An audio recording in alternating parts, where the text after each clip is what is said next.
The first connection I'm showing you guys uses the headlight brick and the 1x2 inverted bracket. These are very common elements that I have had for years until I realized that they can be combined in a very nice way.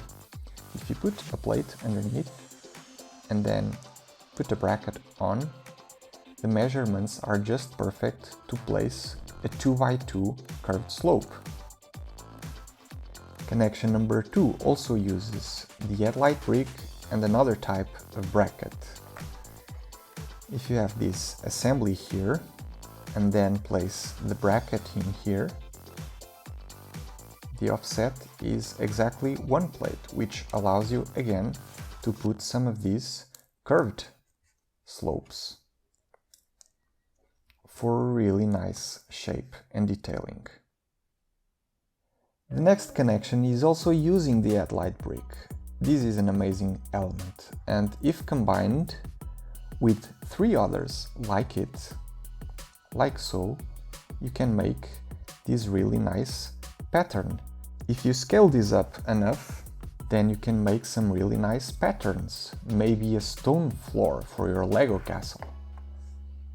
Number 4 is not exactly a connection per se, but 5 plates or a brick and a 2 plates high build is exactly the same when you put it like this. And it's really important to know these measurements. This is also the size of a 2x2 plate sideways. So if we understand this and these measurements, then that will allow us to do some very cool builds. Let's take this window for instance. If you place it like this, here you can see it's 2 plates and it's also 5 plates in height. When you cover it up, you have a really nice window. Or you can also make some very interesting wall details, like so. Understanding these measurements will allow you to do stuff like this, where we're using a window sideways to make a nice fireplace, or even this closet build, where we are using some very common elements like these rail elements, but on their side, like so. At number 5 we are using this element. This is probably one of my favorite elements of all time, because it was one of the first ones that allowed you to make round shapes in Lego MOCs. And if you combine them in this way, you can use this slightly bigger one right above it, and it fits perfectly. This is a very nice way to make rounded stuff.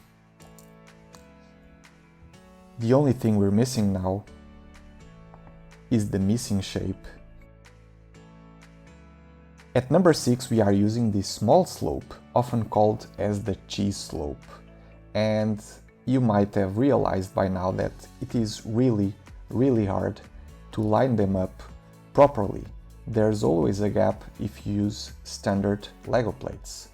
Like so, it's also true. You have this small gap in here, which is not really nice, is it? But a very cool way to line them up is using the headlight brick. If you do an assembly just like this one and then place some basic elements like a 1x1 plate, 1x1 brick, then a 1x1 brick and a 1x1 plate, and then you start adding the cheese slopes, can you see how nicely they line up? This makes for a really nice and smooth shape using a very cool element.